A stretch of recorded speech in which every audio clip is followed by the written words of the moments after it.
হায় আমাদের জীবনে কি গুনাহ কম আছে? হায় হায় হায়, এক হাদিস আমার মনে উঠলো। আল্লাহ এক জায়গায় বলছিলেন, লাউ কাশাফতু সিররাকা লাসাব্বাকান নাস।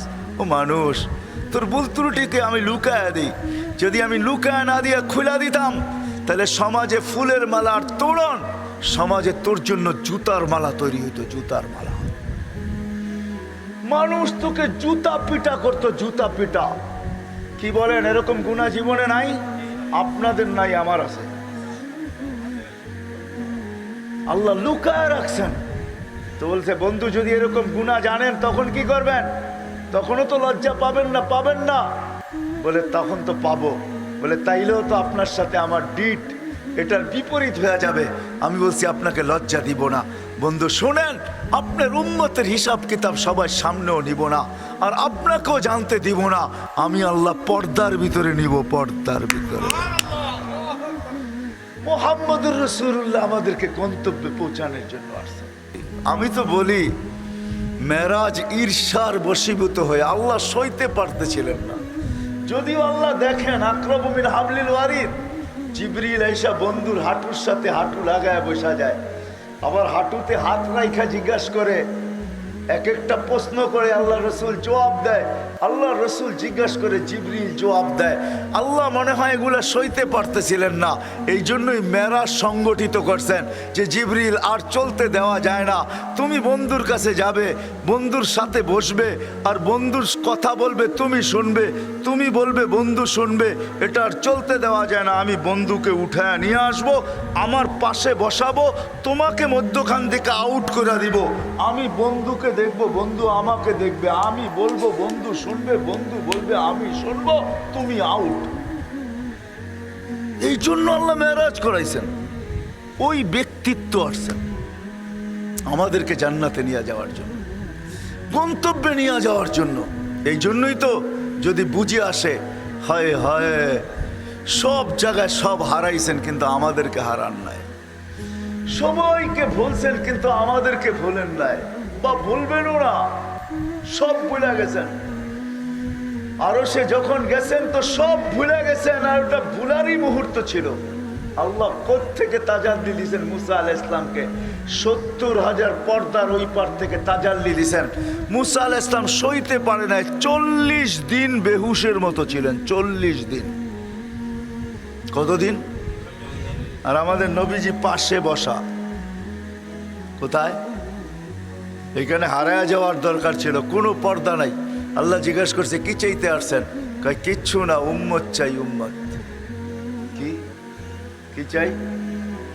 আল্লাহ বলে এইখানে উম্মত, এইখানে তো হারায় যাবেন। আল্লাহর জন্য তো এই শব্দ বলা চলে না, আল্লাহ রসুলের জন্য বলা চলে। এইখানে আমার কাছে আইসা আমার ভিতরে আপনি হারায় যাবেন। আল্লাহর জন্য উল্টাটা বলা চলে না, হারায় যাবেন। কারণ আরশের উপরে আমার পাশে কাবা কাউসাইনি আও আদনা ফাদানা ফাতাদাল্লা ফাআওহা ইলা আবদিহি মা আওহা। এত কাছে, আপনাকে তো হারায় যাওয়া দরকার। এইখানে উম্মত তো যুক্তি দিতেছে, আনতা রব্বুল করিম আনান নবিয়্যুর রহিম কাইফা তুদাইয়ু হাদিল উম্মাহ বাইনাল কারিমি ওয়ার রহিম। শুরুতে আপনি, শেষে আমি, দুইয়ের মাঝে উম্মত জাহান্নামে চলে যাবে, আমি আমার মনকে বুঝাইতে পারবো না। এই জন্য উম্মতেই চাইতেছি। তো আল্লাহ সান্ত্বনা দিতেছে, বন্ধু কাসামতুল কিয়ামাতা কিসমাইন। ওই নবী আসছে আমাদেরকে গন্তব্যে পৌঁছানোর জন্য, যাকে আল্লাহ সম্বোধন করে বলতেছেন, আনা মালিক ইয়াউমিদ্দিন, আমি কিয়ামতের মালিক বটে। আনতা সাহিবা ইয়াউমিদ্দিন, বন্ধু আপনি কিয়ামতের বাদশা, আপনি কিয়ামতের বাদশা। কেননা আল্লাহ রসুলই বলতেছে, লেওয়াউল হামদি বিয়াদি, কিয়ামতের দিন আল্লাহর ঝান্ডা থাকবে আমার হাতে। কেননা আমি বাদশা। আমি হাদিস ওলামা আছে, চিটাগাঙ্গের বড় বড় ওলামাদের সামনে বলতেছি, আরে আল্লাহ তো এই পর্যন্ত নাইমাই আসবে না যতক্ষণ পর্যন্ত মুহাম্মদুর রাসূলুল্লাহ না চাইবেন। এটার নামই শাফাআতে কুবরা। শাফাআতে কুবরা তো এটা কি বলে? যতক্ষণ পর্যন্ত মুহাম্মদুর রাসূলুল্লাহ না চাবেন, ততক্ষণ পর্যন্ত বাদশা, যতক্ষণ পর্যন্ত না চাবেন মালিক, ততক্ষণ পর্যন্ত নাইমা আসবে না, হিসাব কিতাবই শুরু হবে না। আমরা ছুটবো সবার কাছে, সবাই বলবে আনা লাস্তু বি আহলি, আমি এটার অধিকার রাখি না, আমার এত বড় সাহস নাই। আদম আলাইহিস সালাম থেকে নিয়ে ঈসা আলাইহিস সালাম পর্যন্ত সবার কাছে দৌড়াবে, ছুটবে, ভাগবে, অনুরোধ করবে, দরখাস্ত করবে, সবাই একই জবাব দিবে আনা লাস্তু বি আহল, আমি এটার অধিকার রাখি না। তো মুসা আলাইহিস সালাম বলবে অধিকার যে রাখে তার ঠিকানা আমি দিতে পারি তোমাদেরকে। বলছে ঠিকানা দেন, তো বলবে মুহাম্মাদুর রাসূলুল্লাহ, কেননা সেই কিয়ামতের দিনের বাদশা। এই জন্য আল্লাহ রসুল বলছে ইদা আনসিতু আনা খাতিবুকুম ইদা আনসিতু, তোমরা যখন চুপ থাকবে তখন আমি বলবো, তোমরা যখন চলবে তো তোমাদের আমি লিড করব। তোমরা যখন চুপ থাকবে তখন আমি বলবো, তোমরা যখন চলবে তো আমি লিড করব। তোমরা যখন নৈরাশ হয়ে যাবে তো আমি আশার আলো হয়ে তোমাদের মাঝে দাঁড়াবো।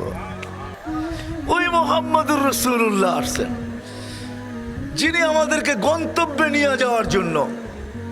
কারণ আমরা সবাই যাত্রী, গন্তব্য আমাদের কবর, গন্তব্য আমাদের আখিরাত, গন্তব্য আমাদের জান্নাত। এই জন্য কোনো স্থানে আমাদেরকে ভোলেন নাই, কোনো জায়গায় আমাদেরকে ভোলেন নাই। তো আমি আরশ থেকে শুরু করি, কিয়ামতের মাঠে আরশে যে ভোলেন নাই। তো আল্লাহ বলতেছে বন্ধু কাসসামতুল কিয়ামাতা কিসমাইন, কিয়ামত দুই ভাগে ভাগ করছি। আনতা তাকুলু উম্মতি, আমি জানি আপনি উম্মতি বলে চিৎকার দিবেন, আর কেউ উম্মতের নামও নিবে না। উম্মত তো দূরের কথা, মা বাবার নামও নিবে না, সন্তানের নামও নিবে না, ভাই বোনের নামও নিবে না, উচ্চারণ করবে না। এক হাদিস না বললেই নয়, আল্লাহ রসুল বলছে আমি মুসা আলাইহিস সালামের মতো নবীকে দেখতেছি কিয়ামতের মাঠের দৃশ্য, মুতালাফফিফুন বিউমুদিল আরশ, আরশের খুঁটি ধরে চিৎকার দিতেছে আর বলতেছে রব্বি লা আসআলুকা উম্মি, আজকে মাকে চাই না, ওয়ালা আসআলুকা উখতি, আমার বোনকেও চাই না, আসআলুকা নাফসি, আমি চাই আপনি আমাকে বাঁচায় দেন। জিবরিলের মতো ফেরেশতা মাটিতে চিত হয়ে পড়বে আর চিৎকার দিবে আর বলবে রব্বি সাল্লিম সাল্লিম, রব আমাকে বাঁচান। ওই দিন আপনি উম্মতি বলে চিৎকার দিবেন। আমি জানি বিদায় কিয়ামতের মাঠের বাদশা আপনি, কিয়ামতের মাঠের মালিক আমি। আমাদের দুইয়ের মাঝে কিয়ামতের মাঠ সীমাবদ্ধ। সাল তোতা শাফি তুশাফা, ওই দিন আপনি চাবেন আমি দিতে থাকব, আপনি সুপারিশ করবেন আমি মঞ্জুর করব। লা ইউখজিকা ফি উম্মতিক, আপনার উম্মতের ব্যাপারে আমি আপনাকে লজ্জিত করব না। ওই মুহাম্মদুর রাসূলুল্লাহ। হায় হায় হায়, ফতেহাবাদের মানুষ, টাইম অনেক লম্বা হয়ে গেছে, আমি আর লম্বা করতে চাইতেছি না। দুই একটা অবশ্যই বলবো। হায়, যে নবী উম্মতকে কোনো স্তরে, কোনো স্থানে, কোনো জায়গায় ভোলেন নাই, এমনকি মৃত্যু লগ্নে দুনিয়ার থেকে যেদিন বিদায় নিতেছেন, ওই বিদায় মুহূর্তে পর্যন্ত চোখে পানি। জিবরিল জিজ্ঞাসা করছে এই মুহূর্তে চোখে পানি, ওয়ান্তা ইলা রফিকিল আলা, আপনি এখনই তো আল্লাহর সান্নিধ্যে চলে যাবেন। আল্লাহু ইয়ান্তাযিরুক, আল্লাহ আপনার অপেক্ষায় অপেক্ষমান, আপনি কখন পৌঁছবেন, এখনো চোখে পানি আপনার। তো বলছে ফামাল লিবাদিলি উম্মতি, জিবরিল আমার জন্য চোখে পানি না, হাসানের জন্য না, হোসাইনের জন্য না, আলীর জন্য না, ফাতেমার জন্য না, আমার নয়টা ফ্যামিলির জন্য না। যদিও কারো ঘরে কোনো খাবার নাই, সব ক্ষুধার্ত, আমিও ক্ষুধার্ত, দুনিয়ার থেকে যাইতেছি, এটার জন্য আমার চোখে পানি না, আমার চোখে পানি ফামাল লিবাদিলি উম্মতি, আমার পরে আমার উম্মতকে কে দেখা রাখবে। ওই নবী আসছেন আমাদেরকে গন্তব্য নিয়ে যাওয়ার জন্য। জানি না বুঝাইতে পারলাম কিনা, জানি না আপনাদের দিলে রেখাপাত করলো কিনা। ওই নবী আসছেন আমাদেরকে গন্তব্যে নিয়ে যাওয়ার জন্য, ঠিকানায় নিয়ে যাওয়ার জন্য, কবরে পৌঁছানোর জন্য। যেন কবর রাউযাতুম মিন রিয়াদিল জান্নাহ হয়, জান্নাতের বাগানই হয়। যেন কবরের কাছে পৌঁছতে দেরি, আরে লম্বা হয়ে যাবে, উপর থেকে আওয়াজ আসতে দেরি না হয়। ফাফরিশু ফিরাশাম মিনাল জান্নাহ কাইলা ইয়াকা জাসাদ আবদি আলা তুরাব, তাড়াতাড়ি জান্নাতের বিছনা বিছাও, খবরদার যেন শরীর মাটিতে না লাগে। ওই গন্তব্যে নিয়ে যাওয়ার জন্য আসছেন মুহাম্মদুর রাসূলুল্লাহ। শুধু মৃত্যুর সময় না, আমি সর্বশেষ হাদিস দিতেছি, ওনাকে যখন কবর থেকে উঠানো হবে, রওজায়ে আতহার থেকে উঠানো হবে, মাকামে মাহমুদে নিয়ে যাওয়া হবে, জিবরিল আলাইহিস সালাম যখন আইসা পর মারবেন তো আল্লাহ রসুল উঠবে ওয়াহুয়া ইয়াবকি ওয়া ইয়াকুল, চোখে পানি নিয়ে উঠবে আর বলতে বলতে উঠবে, জিবরিল আমার উম্মত কোথায়? তুমি কেন রিসিপশনে আসছো? আমার উম্মত কেন রিসিপশনে আসে নাই? তুমি কেন আমাকে নিতে আসছো? আমার উম্মত কোথায়? তারা কেন আসে নাই? আওয়াসালা শফিরি জাহান্নাম, মনে হয় আমার উম্মত জাহান্নামের কিনারে চলে গেছে, নইলে আমার উম্মত তো আমার রিসিপশনে আসার কথা। রিসিপশন বুঝেন? আমাকে স্বাগত জানানোর জন্য, উঠে নিয়ে যাওয়ার জন্য। তারাও তো তোমার সাথে আসার কথা, তারা কেন আসে নাই? তো জিবরিল কসম খায়া বলবে, বিইজ্জতিহি ওয়া জালালি, আপনি শান্ত হন, আল্লাহর ইজ্জত আর জালালের কসম, আপনি ব্যতীত কেউ উঠে নাই। উঠলে না রিসিপশনে আসবে, উঠলে না পুলসিরাতের কিনারে যাবে, এখন পর্যন্ত উঠেই নাই। আপনাকে উঠানো হয়েছে, শুধু আপনাকে মাকামে মাহমুদে নিয়ে যাওয়া হইতেছে।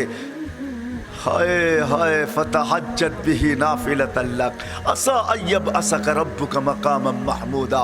যে মাকামে মাহমুদে যাবে আল্লাহর পাশে চেয়ার রাখা থাকবে, আল্লাহ হুকুম করবে, বন্ধু বসেন না, শুধু হাত রাইখা দাঁড়ায়া থাকবে, আপনার আমার জন্য বসবেন না, হাত রাইখা দাঁড়ায়া থাকবে। আল্লাহ জিজ্ঞেস করবে, হাত কেন রাখলেন? বসেন না কেন? বলে হাত রাখলাম, এটার মালিক, এটা প্রমাণ করলাম। বলে বসেন না কেন? বলে না বসবো না। বলে কারণ কি? বলে বসলে আমার উম্মতের জন্য ছুটবে কে, দৌড়াবে কে?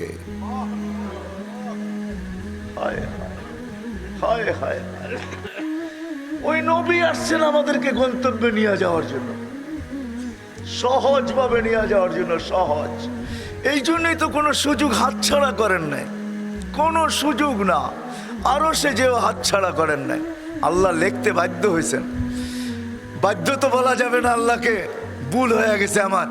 আল্লাহ আল্লাহ আল্লাহ বন্ধুকে সান্ত্বনা দিচ্ছেন, লা ইউখজিকা ফি উম্মতিক, আপনার উম্মতের ব্যাপারে আপনাকে আমি লজ্জিত করব না। আপনি যদি শুনেন ভাবেন তাইলে বুঝবেন। কিয়ামতের মাঠে বলবে আল্লাহ, আল্লাহ রসুল এক রিওয়ায়াতে আছে, সমস্ত উম্মত নিচে থাকবে, আমরা উপরে থাকব। আমাদের জন্য আলাদা একটা স্টেজ বানানো হবে এই উম্মতের জন্য, আমরা ওই স্টেজের উপরে থাকব, আমাদের নবীজি আমাদের সাথে থাকবে, সমস্ত উম্মত স্টেজের নিচে থাকবে, নিচে। আমাদের জন্য পার্সোনাল গ্যালারি হবে। পার্সোনাল গ্যালারি বুঝেন? হ্যাঁ, পার্সোনাল স্টেজ হবে। আল্লাহ রসুল বলছে আমি উপরে থাকবো, আমার উম্মত উপরে থাকবে। আল্লাহকে জিজ্ঞেস করবে হিসাব কিতাব কিভাবে নিবেন? আল্লাহ হাসবে আর বলবে সবারটা যেরকম নিব এরকমই নিব। আল্লাহ রসুল চোখের পানি ছেড়া দিয়া বলবেন, তাইলে তো আমার উম্মতের ভুল ত্রুটি সবাই জেনে ফেলবে। আপনারা ওয়াদা করছেন আমার সাথে, আমাকে লজ্জিত করবেন না। আমার তো লজ্জা লাগবে, আপনি তো ওয়াদা করছেন লজ্জিত করবেন না। তা আল্লাহ জিজ্ঞাসা করবে, তাইলে কিভাবে নিব আপনিই বলেন? আমাকে নিতে দেন, আমি একা একে নিব। তা আল্লাহ জিজ্ঞাসা করছেন, বন্ধু আপনি নিলেন বুঝলাম, যদি আপনার উম্মতের এরকম গুনাহ দেখেন, হায় আমাদের জীবনে কি গুনাহ কম আছে? হায় হায় হায়, এক হাদিস আমার মনে উঠলো। আল্লাহ এক জায়গায় বলছিলেন, লাউ কাশাফতু সিররাকা লাসাব্বাকান নাস, ও মানুষ তোর ভুল ত্রুটিকে আমি লুকায়া দিই, যদি আমি লুকায়া না দিয়া খুলে দিতাম তাহলে সমাজে ফুলের মালা আর তোরণ, সমাজে তোর জন্য জুতার মালা তৈরি হইতো, জুতার মালা। মানুষ তোকে জুতা পিটা করতো, জুতা পিটা। কি বলেন, এরকম গুনাহ জীবনে নাই? আপনাদের নাই, আমার আছে। আল্লাহ লুকায় রাখছেন। তো বলছে, বন্ধু যদি এরকম গুনাহ জানেন তখন কি করবেন? তখনও তো লজ্জা পাবেন না? পাবেন না? বলে তখন তো পাবো। বলে তাইলেও তো আপনার সাথে আমার ডিট এটার বিপরীত হয়ে যাবে। আমি বলছি আপনাকে লজ্জা দিব না। বন্ধু শোনেন, আপনার উম্মতের হিসাব কিতাব সবার সামনেও নিব না, আর আপনাকেও জানতে দিব না। আমি আল্লাহ পর্দার ভিতরে নিব, পর্দার ভিতরে। মুহাম্মদুর রাসূলুল্লাহ আমাদেরকে গন্তব্যে পৌঁছানোর জন্য আসছে, কোনো ক্ষেত্র ছাড়েন নাই, কোনো জায়গা ছাড়েন নাই যেখানে চোখের পানি না জড়াইছেন। আমি কতটুকু বুঝাবো আপনাদেরকে? জিবরিল মিকাইল জিজ্ঞাসা করছে, মা জালা আরা কাতাবকি, যখনই দেখি তখনই চোখে পানি, কারণটা কি আপনার? মোহাম্মদুর রসুল্লাহ সাল্লাহ আসলামকে জিজ্ঞাসা করছেন, দুইজন সবসময় সঙ্গে থাকতেন, তো আল্লাহ রসুল উল্টা প্রশ্ন করছে, তোমাদের কত দেখি চোখে পানি, জিবরিল মা জালা আরা কাতাবকি, যখনই দেখি তুমি কাঁদো, মিকাইল মা জালা আরা কাতাবকি, যখন তোমাকে দেখি তুমি কাঁদো, তো জিবরিল বলছে যেদিন থেকে জাহান্নাম দেখাইছে ওই দিন থেকে চোখের পানি থামে না, মিকাইল বলছে যেদিন থেকে শয়তানকে বিতাড়িত করছে ওই দিন থেকে ভয়ে আর চোখের পানি থামে না। আপনারটা কেন থামে না? বলে যেদিন থেকে জান্নাত আর জাহান্নাম দেখা আসছি, উম্মতকে গন্তব্যে কিভাবে পৌঁছাবো ওই ব্যথায় আর থামে না, ওই ব্যথায় চোখের পানি থামে না। যে চোখের পানি কখনো থামে না। আমি দেখাইলাম কবর থেকে উঠার পরে কিয়ামতের মাঠে তো কাঁদবেনই কাঁদবেন, দৌড়াবেনই দৌড়াবেন, ছুটবেনই ছুটবেন, যে কোনো সুযোগ আমাদের জন্য। একবার মাত্র দোয়া দিছে আম্মা জান আয়েশা রাদিয়াল্লাহু তাআলা আনহাকে, উনি লুটুপুটু খুশির চোটে গড়াগড়ি খাইতেছিলেন। আল্লাহ রসুল বলছে এত খুশি, বলে আমাকে যেই দোয়া দিছেন এটাই আমার জন্য যথেষ্ট, আমি খুশি হব না তো কে খুশি হবে? বলছে আয়েশা তোমাকে জীবনে একবার দিলাম, আমি ডেলি আমার উম্মতকে এই দোয়া 5 বার দিই। আমাদেরকে গন্তব্যে নিয়ে যাওয়ার জন্য আসছেন, জান্নাতে পৌঁছানোর জন্য আসছেন ওই মোহাম্মদুর রাসূলুল্লাহ। হাজারো ক্ষেত্র আপনাদেরকে আমি দেখাইতে পারি। 70,000-এর সুসংবাদ নিয়ে আসছেন। জিবরিল ভাবছে যে আল্লাহ রসুল খুশিতে বাগ বাগ হয়ে যাবেন, শুনাইতে দেরি, চেহারা মলিন হইতে দেরি হয় না। বলছে চেহারা মলিন কেন? বলে মাত্র 70,000, 1.25 লক্ষ তো আমার সাহাবী, কিয়ামত পর্যন্ত উম্মতের কান্ডারি আমি, কিয়ামত পর্যন্ত উম্মতের কি হবে? বলে আপনি কি নিবেন না? বলে না আমি নিব, কিন্তু 70,000 নিব না, বাড়ায়া নিয়ে আসো। রেওয়ায়েত অনেক লম্বা। জিবরিল গেছেন আসছেন, বলছে না 70,000-এর উপরে সংখ্যা বাড়বে না, কিন্তু আপনাকে আল্লাহ লজ্জিত করতে চায় না, আপনাকে আল্লাহ দুঃখ দিতে চায় না, আপনার চেহারায় বাজ দেখতে চায় না, আপনার চেহারা মলিন দেখতে চায় না, আপনার চেহারা হাসিহীন দেখতে চায় না।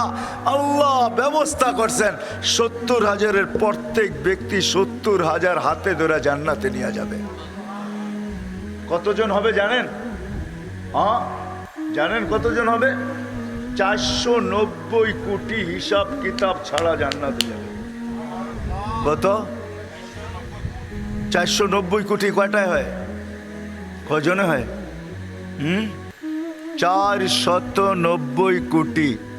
100 কোটিতে 100, এরকম 400 কোটি, তারপরও 90 কোটি বিনা 70,000-এর সাথে হাতে ধরা ধরা যাবে জান্নাতে। আমাদেরকে জান্নাতে নিয়ে যাওয়ার জন্য আসছেন, গন্তব্যে পৌঁছানোর জন্য আসছেন। এটা তো আমি একটা বললাম, আরো বলা যায়। কোনো সুযোগ হাতছাড়া করেন নাই, এই জন্য আসেন। এই মাসেই আসছিলেন, আসেন। যদি চান যে যাত্রা তো আমার চলমান, আমি তো যাত্রী, গন্তব্যে ইচ্ছা হইলেও যেতে হবে, ইচ্ছা ছাড়াও যেতে হবে, ঠিক না? ইচ্ছা করলেও যেতে হবে, ইচ্ছা না করলেও যাইতে আমরা বাধ্য, ওইখানে যেতেই হবে। কিন্তু হ্যাঁ, প্রস্তুতি নিয়ে যেতে হবে। যে প্রস্তুতি না নিয়ে যাবে, দুনিয়া হাজারো পরিচয় থাকতে পারে, হাজারো ভিজিটিং কার্ড থাকতে পারে, হাজারো লক্ষ মানুষ তাকে সমীহা শ্রদ্ধা করতে পারে, হাজারো মানুষ লক্ষ মানুষ তাকে স্যালুট দিতে পারে, তার আঙ্গুলের ইশারায় সব কিছু ঘটতে পারে, কিন্তু যদি গোড়া না গেল, এইখান থেকে প্রস্তুতি না নিয়ে গেল, তাহলে গন্তব্য যাওয়ার পরে কোনো দাম পাবে না, পরিচয় পাবে না, পরিচিতি পাবে না, ইজ্জত পাবে না, সম্মান পাবে না। বিদায় মেরে দোস্ত, আমার কথা শেষ। যদি বুঝে আইসা থাকে তাহলে আজকের থেকে পাক্কা ওয়াদা করেন। বুঝলেন কিনা জানি না, যে মুহাম্মদুর রাসূলুল্লাহ সাল্লাল্লাহু আলাইহি ওয়াসাল্লাম কেন আসলেন? আসার থেকে শুরু, হায় হায় হায় হায়, আসার থেকে শুরু, আয়েশাই প্রথম সেজদা। আমি তো বলি এটা যে আল্লাহ রসুল সেজদা দেন না, আমাদেরকে মেসেজ দিছেন, যে আয়েশাই বলতেছেন, মেসেজ দিছেন, ও আমার উম্মত, ও যুবক, ও নারী, ও পুরুষ, ও বড়, ও ছোট, ও শিক্ষিত, ও অশিক্ষিত, ও গ্রাম্য, ও শহর, ও শাসক, ও শাসিত, ও ধনী, ও গরিব, ও মানুষ, ও জিন, আমি আইসেই সেজদা দিয়ে তোমাদেরকে মেসেজ দিতেছি। সেজদা ব্যতীত আল্লাহর কাছে পরিচয় পরিচিতি পাওয়ার কোনো আমি তোমাদেরকে গন্তব্যে পৌঁছাইতে পারবো না সেজদা ছাড়া। বিদায় শোনো শোনো, আমি আসতে দেরি, তোমাদেরকে সেজদার মেসেজ করতে দেরি করতেছি না। আইসেই সেজদা, সেজদা ছাড়া তোমাদেরকে গন্তব্যে পৌঁছাইতে পারবো না। আসার দিনই আসার সাথে সাথে সেজদা, আর যখন যাইতেছেন সর্বশেষ কথা এই দুনিয়ার ব্যাপারে, আসসালা আসসালা ওয়া মা মালাকাত আইমানুকুম, নামাজ নামাজ নামাজ। আর অধীনস্থদের সাথে ভালো ব্যবহার করো। অধীনস্থ বোঝেন? চাকর বাকর মজদুর, তোমার অধীনে যে আছে তার সাথে ভালো ব্যবহার করো। ওমা মালাকাত ঈমানুকুম, অধীনস্থদের সাথে ভালো ব্যবহার। বিদায় আইসাও সেজদা, মেসেজ যাওয়ার সময় আমাদেরকে মেসেজ দিতেছেন নামাজ নামাজ নামাজ। বিদায় আমি দুইটা অঙ্গীকার নিব এই মজমার থেকে, যতদূর আমার আওয়াজ চায়। যদি আপনি নবীকে ভালোবাসেন, মহব্বত করেন, যদি এই কথা স্বীকার করেন, সৃষ্টির বাদশাহ মুহাম্মদুর রাসূলুল্লাহ সাল্লাল্লাহু আলাইহি ওয়াসাল্লাম, আমার কথা না শুধু প্রাণীর কথা প্রমাণ দেওয়া যাবে, যিনি দুজাহানের বাদশাহ, দুনিয়ারও বাদশাহ আখিরাতেরও বাদশাহ, যিনি দুনিয়ারও বাদশাহ আখিরাতেরও বাদশাহ, যিনি এই জমিনেরও বাদশাহ কিয়ামতের মাঠেরও বাদশাহ, উনি আমাদেরকে নিতে আসছেন। তো প্রথম অঙ্গীকার নিব যে আজকের থেকে যেই মেসেজ উনি আইসা আমাদেরকে দিয়েছেন, আর যাওয়ার সময় যে মেসেজ দেয়া গেছেন যে নামাজ নামাজ, আজকের থেকে ওই নামাজ কোনো অবস্থায় ছাড়বো না। ওয়াদা, পাক্কা ওয়াদা, নিয়ত না, নামায় না, নামায় না, আল্লাহকে দেখান না। আজকে শুক্রবার, এখনো সৌদি আরবে শুক্রবার, সৌদি আরবের দিকে তাকাইলে দেখা যাবে এখন হয়তো সূর্য ডুবতেছে। এখন মাত্র এখানে 11টা বাজতেছে, 11টা মানে 3 ঘন্টা কম করে দেন, 7টা, হয়তো সূর্য এখন ডুবতে শুরু করছে। এখনো যদি সূর্যের কিছু অংশ বাকি থাকে, তাহলে আমাদের আমল নামা কিন্তু আল্লাহ রসুলের কাছে শুক্রবারে পৌঁছে এই হাত উঠানো মদিনা মুনাব্বরায় দেখানো হবে যে আপনার উম্মত অঙ্গীকার করতেছে ফতেহাবাদে, আপনার উম্মত অঙ্গীকার করতেছে নামাজ কোনোদিন ছাড়বে না। ছাড়বেন? হ্যাঁ, যুবকদেরকে পায়ে হাত রেখা বলবো ছাইড়ো না, নামাজ পড়ো কমসে কম। তুমি কি করো এটা আমার বিষয় না, আমার বিষয় হলো তুমি নামাজ পড়ো কিনা, এটা হলো আমার বিষয়, এটা হলো আল্লাহ আল্লাহ রসুলের বিষয়। নামাজ মসজিদে পা রাখতে দেরি, পুরা সপ্তাহটা মাফ করতে দেরি করি না। আর রমাদান উইলা রমাদান, এক রমজান থেকে আরেক রমজানে ঢুকতে দেরি, পুরা বৎসরটা মাফ করতে আমি দেরি করি না। তোমাদের মাফ চাইতে হয় না, কেননা তোমাদেরকে নিয়ে যাইতে আসছে কে, আমি তাকে চিনি। আমার বন্ধু পাঠাইছি তোমাদেরকে গন্তব্যে নিয়ে যাওয়ার জন্য। বিদায় তোমরা চাবে তারপরে মাফ করব, এটা হয় না, এটা আমার বন্ধুর লাজ না। বিদায় আদম আলাইহিস সালাম বলতেছে ফুদ্দিলা উম্মতা মুহাম্মদ আলাইয়া বিআরবাইন, আমি 4টা বলবো না, একটা বলবো যে আমার উপরে উম্মতে মুহাম্মদীকে 4 জিনিস দ্বারা ফজিলত দিবেন। এর ভিতরে একটা, আমি গুনাহ করছি কোথায়, মাফ হইছে কোথায়, আমি গুনাহ করছি কখন, মাফ হয়েছে কতদিন পরে, আমি গুনাহ করছি জান্নাতে, মাফ হয়েছে জাবালে রহমতের এইখানে, আমি গুনাহ করছি আর 2 থেকে 250 বছর পরে মাফ। উম্মতে মুহাম্মদী যেইখানে গুনাহ করবে শুধু উপরের দিকে তাকায় একটা চিৎকার দিবে, রব্বানা, আল্লাহ কি করলাম, রব কি করলাম। চিৎকার দিতে দেরি, আল্লাহ জবাব দিতে দেরি করবে না। যখন বলবে রব্বানা, তো সাথে সাথে আল্লাহ চিৎকার দিবে, আলিমা আব্দি আন্না লাহু রাব্বা ফাগফারতু লাহু। আল্লাহ বলে আমি সাড়া দিতে, চিৎকার দিতে দেরি করব না যে উম্মতে মুহাম্মদী আমার বন্ধুর উম্মত, তুমি আমাকে রব বলে স্বীকার করলা, মাফ তুমি যদিও চাও নাই, কিন্তু আমি তোমাকে মাফ করতে দেরি করব না, তোমাকে মাফ করে দিব। মাফ করে দিলাম। আল্লাহ রসুলকে সাহাবায়ে কেরাম জিজ্ঞাসা করছে, ইয়া রাসূলুল্লাহ, এরকম ছলনা, এরকম লুকোচুরি ডেলি কয়বার চলবে? তো আল্লাহ রসুল বলছে অগণিত বার চলবে। ওয়ালাউ ফিল ইয়াউমি ৭০ মাররা, আরবিতে ৭০ ব্যবহার করা হয় অগণিত বোঝানোর জন্য, ৭০ না, এখানে অগণিত বোঝানোর জন্য। এটা আরবির পরিভাষা। আপনাদের আঞ্চলিক কিছু পরিভাষা আছে যেটা আমরা বুঝি না, আপনারাই বুঝেন, ঠিক না? ওইখানে একটা দুটা বোঝানো হয় না, অনেক কিছু বোঝানো হয়। এরকম শব্দ চিটাগাঙ্গের ভাষায় নাই? হ্যাঁ আছে না নাই? হ্যাঁ, আরবির পরিবেশ হলো সাবঈনা, মানে হলো অগণিত বার। তুমি যদি ডেলি অগণিত বারও এরকম করো, আল্লাহ মাফ করে দিবে।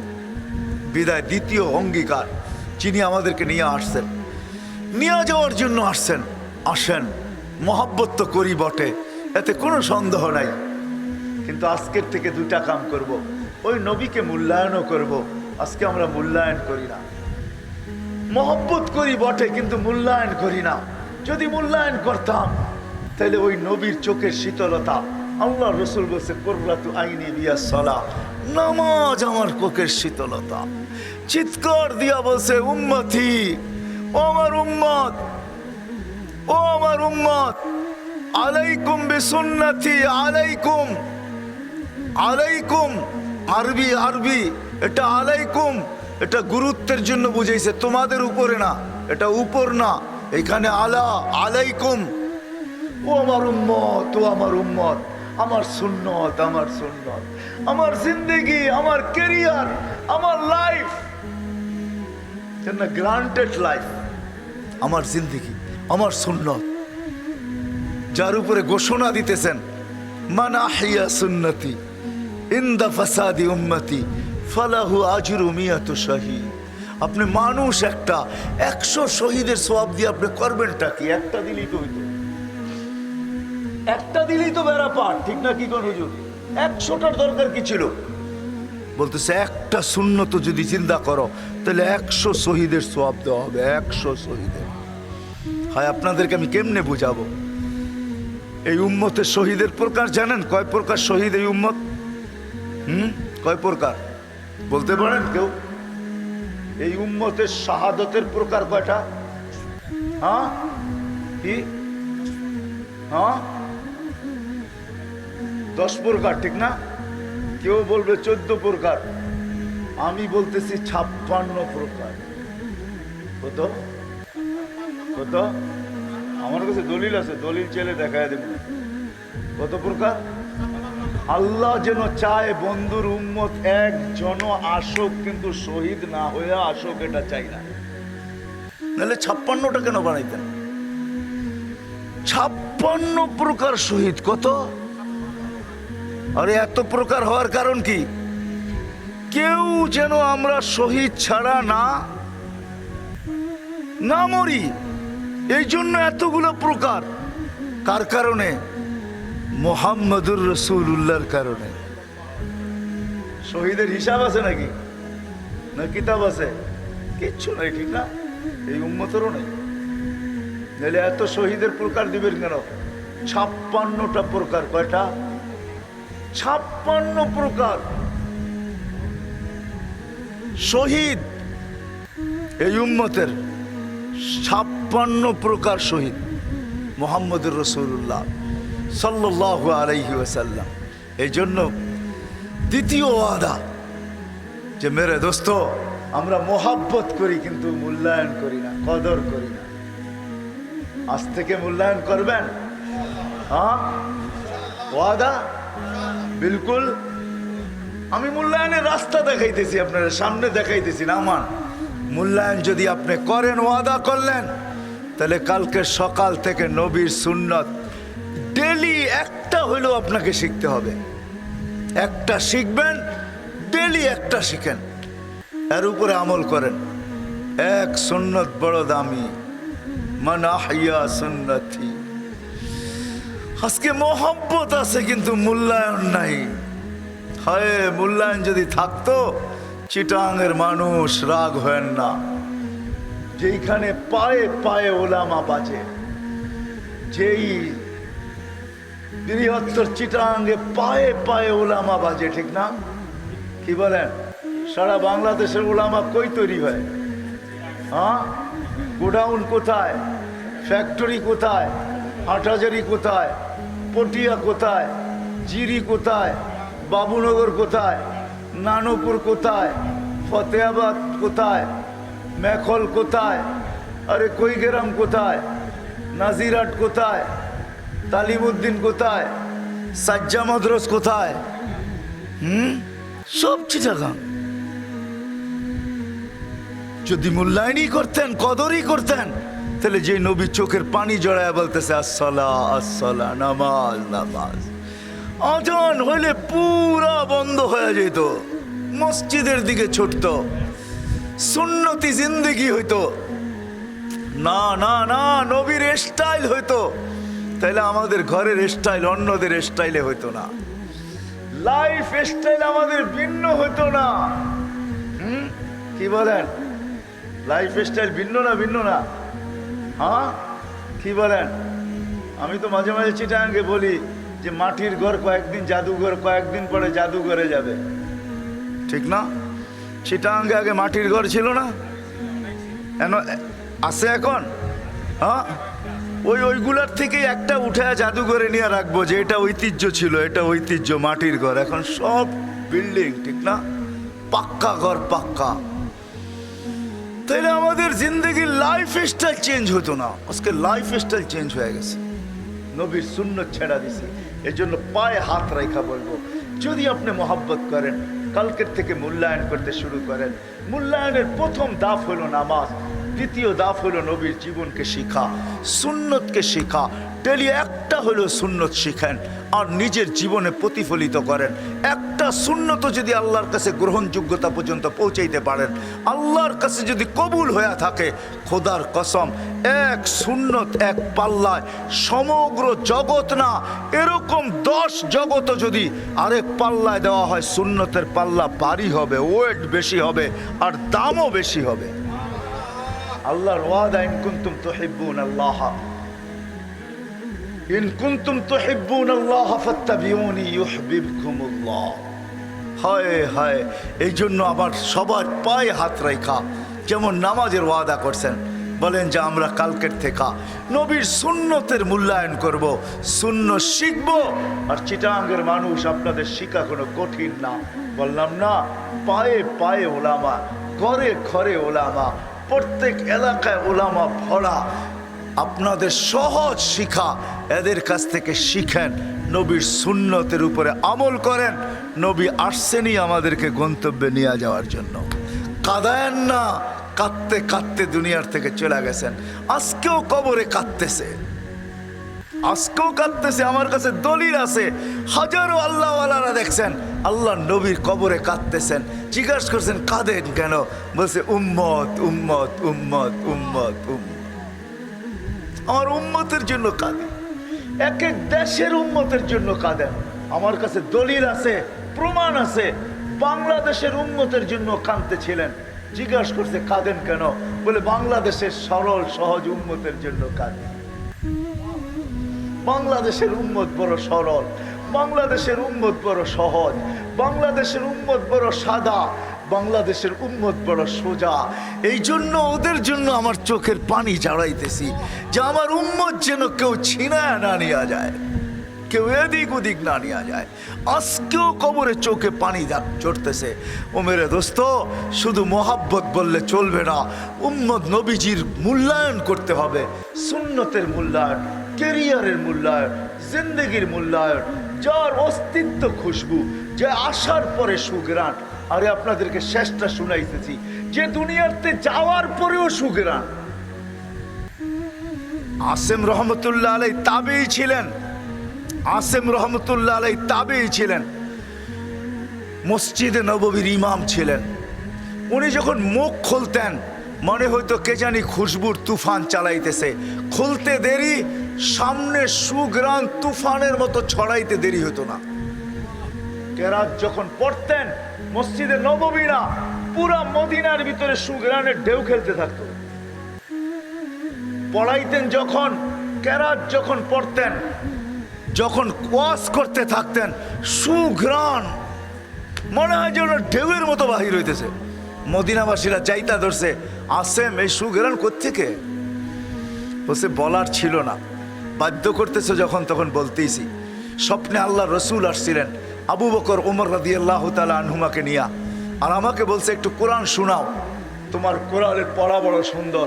বলে আমি কোরআন শুনাইছি, শেষ যখন করছি তো আল্লাহ রসুল স্বপ্নের ভিতরে বলছে জিব্বা বাহির করো। আমি জিব্বা বাহির করছি, তা আল্লাহ রসুল স্বপ্নের ভিতরে নিজের থুতু আমার জিব্বার ভিতরে লাগায়া দিয়েছেন। ওই দিন থেকে এই সুঘ্রাণ বাহির হইতেছে, যার অস্তিত্ব সুঘ্রাণ, সুঘ্রাণ যে দুনিয়ার থেকে চলে যাওয়ার পরেও খুশবু সুঘ্রাণ, খুশবু পর্যন্ত সুঘ্রাণ, এখন পর্যন্ত সুঘ্রাণ। যে পাইছে আর যে পাবে সে সুঘ্রাণই পাবে, আর কিছু পাবে না।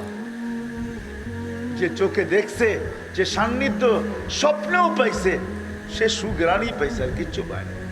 সুঘ্রাণই সুঘ্রাণ, মোহিতই মোহিত। ওই নবীর সুন্নতের উপরে আমি শিখব এবং আমল করব। করব তো ইনশাআল্লাহ, করব তো ইনশাআল্লাহ। কে কে ওয়াদা করতে পারি কালকের থেকে শিখব এবং আমল করব? আল্লাহ আমাদের সবাইকে আমল করার তৌফিক দান করেন।